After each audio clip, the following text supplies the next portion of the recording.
भगवान श्री कृष्ण को वासुदेव जी टोकरे में रख के उस पार गोकुल लेके गए। यही मामा कंस रहते थे और यहीं से मामा जी का राज चलता था भैया जी। ब्रिज 84 कोस में और 4 गांव निज धाम, वृंदावन और मधुपुरी सो बरसानो नंदगांव। देखो अभी हम मथुरा के यमुना मैया विश्राम घाट पर हैं और जैसे अब हम चल रहे हैं गोकुल की ओर। सामने चल देख रहे पूरा हरा भरा जंगल है। जंगल नहीं है ये, अच्छा, इसको बोलते हैं वृंदावन। वृंदावन, हाँ, ये भगवान श्री कृष्ण की गौचारा भूमि है। भगवान गोकुल से गैया चराते हुए और ऐसे वृंदावन जाते थे भैया जी। देखो ये इधर दिखाइए, ये सामने है गोकुल गेट। जब भगवान को रात को 12 बजे वासुदेव जी टोकरे में रख के उस पार से इस पार गोकुल लेके आए थे। इत मथुरा इत गोकुल नगरी, बीच बहते हैं यमुना गहरी, तो भगवान को यहीं से लेके आए। तो भैया जिस तरीके से मथुरा आज से मतलब 100 साल पहले रहा होगा, आज भी वैसे नहीं, 100 साल नहीं। मथुरा द्वापर में भी थी, मथुरा त्रेता में भी थी और मथुरा आज भी है और अनंत काल तक रहेगी। मथुरापुरी को ब्रजमंडल बोला जाता है। अब देखो ये सामने कंस का किला है भैया जी। अच्छा, यही मामा कंस रहते थे और यहीं से मामा जी का राज चलता था भैया जी। मतलब कि वो रहते यहाँ पे थे। हाँ। और जेल उन्होंने कहीं और बनाई। जेल 1 किलोमीटर है यहाँ से। जो भगवान श्री कृष्ण का जन्म हुआ, देवकी वासुदेव जी को कंस बंद कर रखा, वो 1 किलोमीटर है यहाँ से। और कंस का अखाड़ा यहाँ से 1.5 किलोमीटर है, जहाँ भगवान का कंस के साथ में युद्ध हुआ है। क्योंकि भगवान के साथ में कंस का जो शस्त्र युद्ध नहीं हुआ, मल्ल युद्ध हुआ।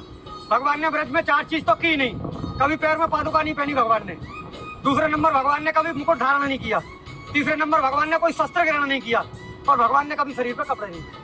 भगवान कृष्ण ने? हाँ, भगवान यशोदा मैया ने काली कमरिया दी थी, भगवान उसी को ओढ़ते रहते। और जैसे पीछे देख रहे हैं, इनके बारे में बताइए। अब देखो ये रानी घाट है, जहाँ कंस की रानी स्नान करती थी भैया जी। अच्छा, कंस की हाँ, रानी। उसके बराबर में ये वासुदेव घाट है। ऊपर सामने वासुदेव गेट है। यहीं से भगवान श्री कृष्ण को वासुदेव जी टोकरे में रख के उस पार गोकुल लेके गए। अच्छा, सामने मैंने आपको बताया गोकुल गेट जी। ये सामने भैया जी स्वामी घाट है। स्वामी घाट? हाँ, स्वामी घाट बोलते हैं इसको।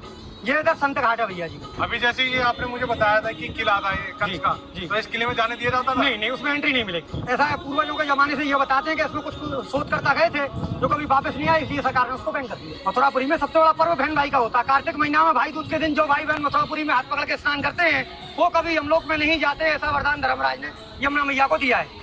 अच्छा, हाँ जी। तो सीधा स्वर्ग की प्राप्ति होती है उन्हें? हाँ जी, बैकुंठ। और जैसे देखने में पुराना काशी जैसा लगता है। हाँ जी। जैसे बनारस भी गया हूँ। हाँ जी। तो मुझे देखने में ऐसा लग रहा है। तो बनारस से कुछ? अब देखो ये गुदरिया घाट है भैया जी। ये द्वारकानाथ घाट है सामने, ये द्वारकाधीश की हवेली है। अच्छा, हाँ जी। तो जैसे मैं पूछूं कि बनारस के जैसा लगता है, बनारस की कुछ मान्यता है यहाँ पे? नहीं, बनारस की तो जितने भी तीर्थ हैं 4 महीने सब ब्रज में निवास करती है भैया। सावन भादों कुआर कार्तिक। जैसे लोग कहते हैं देव सो गए, तो देवता कभी सोते नहीं भैया जी। उनकी सबकी ड्यूटी ब्रिज में लगती है। जब नंद बाबा 80 बरस के हो गए तो नंद बाबा ने कहा कि लाला मेरी हार्दिक इच्छा है कि मैं 4 धाम की यात्रा करूं।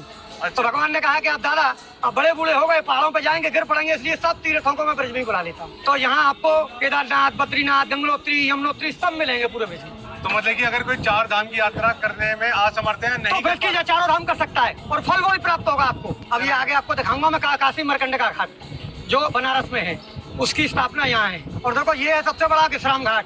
यही जो है मामा कंस को मार के भगवान ने विश्राम किया है।